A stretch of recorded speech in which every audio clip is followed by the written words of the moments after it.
Assalamualaikum warahmatullahi wabarakatuh.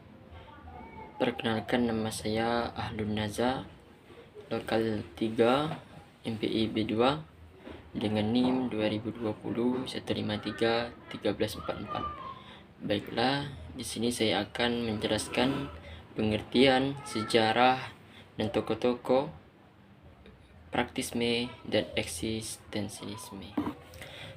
Pragmatisme berasal dari kata pragma yang artinya guna. Pragma berasal dari bahasa Yunani. Maka pragmatisme adalah suatu aliran yang mengajarkan bahwa yang benar adalah apa saja yang membuktikan dirinya sebagai yang benar, dengan akibat-akibat yang bermanfaat secara praktis. Misalnya, berbagi pengalaman pribadi tentang kebenaran mesti, asalkan dapat membawa kepraktisan dan bermanfaat. Artinya, segala sesuatu dapat diterima asalkan bermanfaat bagi kehidupan.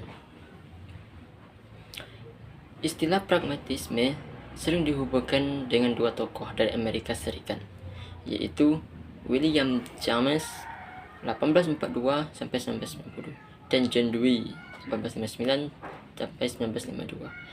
Istilah pragmatisme ada hubungannya dengan kata Yunani pragmatos, artinya sesuatu yang telah diselesaikan. Filsafat praktisme bukanlah filsafat yang mudah, tetapi orang sering memakai perkataan kita harus pragmatis, yang maksudnya kita harus praktis dari perkataan batasan yang berarti berbuat atau mengadakan tindakan. Pikiran dari pragmatisme mempunyai nilai praktis, yaitu berguna untuk memecahkan masalah hidup. Dengan semboyan truth is in the making, artinya sesuatu pendekatan masalah untuk memahami masalah itu baru dapat benar bila nantinya ternyata masalah itu dipecahkan, dapat dilaksanakan dengan perbuatan. Amerika Serikat, pragmatisme mendapat tempat sendiri dengan melekatnya nama William James sebagai tokohnya. Di samping John Dewey di Inggris, pragmatisme berhubungan erat dengan nama F.C. Schiller. Selain itu, dia dikenal juga dengan nama-nama lainnya seperti Charles Peirce pada 1839 sampai 1919 dan George Herbert Mead. Pragmatisme dalam perkembangannya mengalami perbedaan kesimpulan walaupun berangkat dari gagasan asal yang sama. Ada 3 patokan yang disetujui aliran pragmatisme, yaitu menolak segala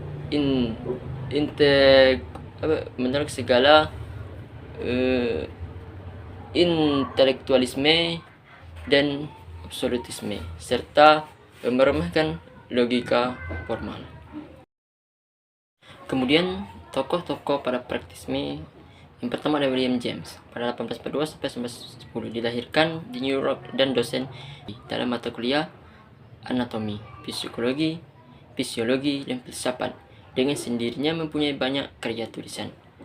Karya-karyanya antara lain The Principles of the Physiology, kemudian The Will to Believe, kemudian The Phrase of Religious Experience, dan Pragmatis. Di dalam bukunya The Meaning of Truth, artinya kebenaran, James menggunakan bahwa tiada kebenaran yang mutlak dan berlaku umum yang bersifat tetap, yang berdiri sendiri dan terlepas dari segala akal yang mengenal. Sebab pengalaman kita berjalan terus dan segala yang kita anggap benar dapat dikoreksi oleh pengalaman berikutnya. Oleh karena itu, tidak ada kebenaran yang mutlak. Yang ada adalah kebenaran-kebenaran. Artinya dalam bentuk jamak, yaitu apa yang benar dalam pengalaman-pengalaman khususnya yang setiap kali dapat diubah oleh pengalaman berikutnya. Kemudian yang kedua ada tokoh John Dewey pada tanggal 1859 sampai 1952. Sekalipun Dewey bekerja terlepas dari William James, namun menghasilkan pemikiran yang menampakkan persamaan dengan gagasan James. Dewey lahir di Baltimore dan kemudian menjadi guru besar dalam bidang filsafat dan kemudian juga di bidang pendidikan di Chicago. Dan akhirnya di Universitas Columbia pada tahun 1904 sampai 1929, Dewey adalah seorang yang pragmatis. Menurutnya, filsafat bertujuan untuk memperbaiki kehidupan manusia serta lingkungannya atau mengatur kehidupan manusia serta aktivitas untuk memenuhi kebutuhan manusiawi. Walaupun Dewey seorang pragmatis, namun ia lebih suka menyebut sistemnya dengan istilah instrumentalisme dan eksperiensi atau pengalaman adalah salah satu kunci dalam filsafat instrumentalisme. Filsafat harus berpijak pada pengalaman dan menyelidiki serta mengolah pengalaman itu secara aktif, kritis. Dengan demikian, filsafat akan dapat menyusun sistem norma-norma dan nilai-nilai. Instrumentalisme ialah suatu usaha untuk menyusun suatu teori yang logis dan tepat dari konsep-konsep, pertimbangan-pertimbangan, penyimpulan-penyimpulan dalam bentuk yang bermacam-macam. Itu dengan cara utama menyelidiki bagaimana pikiran itu berfungsi dalam penemuan-penemuan yang berdasarkan pengalaman yang mengenai konsekuensi-konsekuensi di masa depan.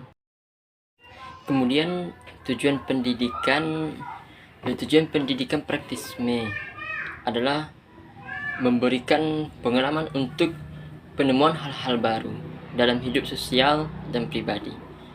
Kemudian kedudukan siswa. Kedudukan siswa dalam pendidikan praktisme merupakan suatu organisasi yang memiliki kemampuan yang luar biasa dan kompleks untuk tumbuh. Kemudian tentang kurikulum. Kurikulum pendidikan praktisme berisi pengalaman yang teruji yang dapat diubah. Demikian pula minat dan kebutuhan siswa yang dibawa ke sekolah dapat menentukan kurikulum. Guru menyesuaikan bahan ajar sesuai dengan minat dan kebutuhan anak tersebut. Kemudian peran guru. Peran guru dalam pendidikan praktisme adalah mengawasi dan membimbing pengalaman belajar siswa tanpa mengganggu minat dan kebutuhannya. Sejenis tentang eksistensialisme. Eksistensialisme adalah aliran filsafat yang memandang segala gejala yang berpangkal pada eksistensi. Eksistensi sendiri merupakan cara berada manusia di dunia, dan cara ini berbeda dengan cara berada makhluk lainnya. Tema-tema pokok eksistensialisme telah dikerjakan oleh seseorang penulis Denmark, yaitu Søren Kierkegaard pada pertengahan abad ke-16 sebelum Perang Dunia ke-1.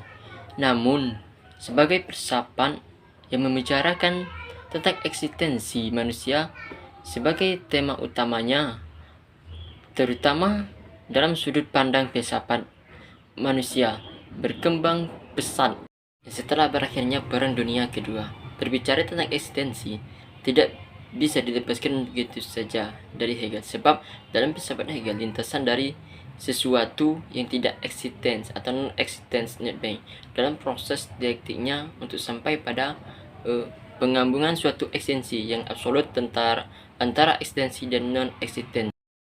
Secara umum, eksistensialisme merupakan suatu aliran filsafat yang lahir karena ketidakpuasan beberapa filsuf yang memandang bahwa filsafat pada masa Yunani hingga modern seperti protes terhadap rasionalisme Yunani, khususnya pandangan tentang spekulatif tentang manusia. Intinya adalah penolakan untuk mengikuti suatu aliran, penolakan terhadap kemampuan suatu kumpulan keyakinan, khususnya kemampuan sistem, rasa tidak puas terhadap filsafat yang tradisional yang bersifat dangkal, akademik dan jauh dari kehidupan. Juga pemberontakan terhadap alam yang impersonal, yang memandang manusia terbelenggu dengan aktivitas teknologi yang membuat manusia kehilangan hakikat hidupnya sebagai manusia yang bereksistensi. Tokoh-tokoh eksistensialisme yang pertama ada Søren Kierkegaard. Kierkegaard inti pemikirannya adalah eksistensi manusia bukanlah sesuatu yang statis, tetapi senantiasa menjadi manusia selalu bergerak dari kemungkinan menuju suatu kenyataan, dari cita-cita menuju kenyataan hidup saat ini. Kemudian tokoh kedua ada Friedrich Nietzsche. Menurutnya manusia yang bereksistensi adalah manusia yang mempunyai keinginan untuk berkuasa atau will to power, dan untuk berkuasa manusia harus menjadi manusia super atau Ubermensch yang mempunyai mental majikan bukan mental budak. Kemudian tokoh selanjutnya ada Martin Heidegger. Inti pemikirannya adalah keberadaan manusia di antara keberadaan yang lain. Segala sesuatu yang berada di luar manusia selalu dikaitkan dengan manusia itu sendiri, dan benda-benda yang ada di luar manusia baru mempunyai makna apabila dikaitkan dengan manusia. Karena itu benda-benda yang berada di luar itu selalu digunakan manusia pada setiap tindakan dan tujuan mereka. Tokoh selanjutnya ada Jean-Paul Sartre. Dia menekankan pada kebebasan manusia. Manusia setelah diciptakan mempunyai kebebasan untuk menentukan dan mengatur dirinya. Konsep manusia yang bereksistensi adalah makhluk yang hidup dan berada dengan sadar dan bebas bagi diri sendiri. Kemudian tujuan pendidikan adalah untuk mendorong setiap individu agar mampu mengembangkan semua potensi untuk pemenuhan diri. Setiap individu memiliki kebutuhan dan perhatian yang spesifik berkaitan dengan pemenuhan dirinya, sehingga dalam menentukan kurikulum tidak ada kurikulum yang pasti dan ditentukan berlaku secara umum. Kemudian kurikulum, kaum eksistensialisme menilai kurikulum berdasarkan pada apakah hal itu berkontribusi pada pencarian individu akan makna dan muncul dalam suatu tingkatan kepekaan personal yang disebut grand, kebangkitan yang luas. Kurikulum ideal adalah kurikulum yang memberikan para siswa kebebasan individual yang luas dan mensyaratkan mereka untuk mengajukan pertanyaan-pertanyaan. Kemudian seorang peranan guru. Menurut pemikiran eksistensialisme, kehidupan tidak bermakna apa-apa dan alam semesta berlainan dengan situasi yang manusia temukan sendiri di dalamnya.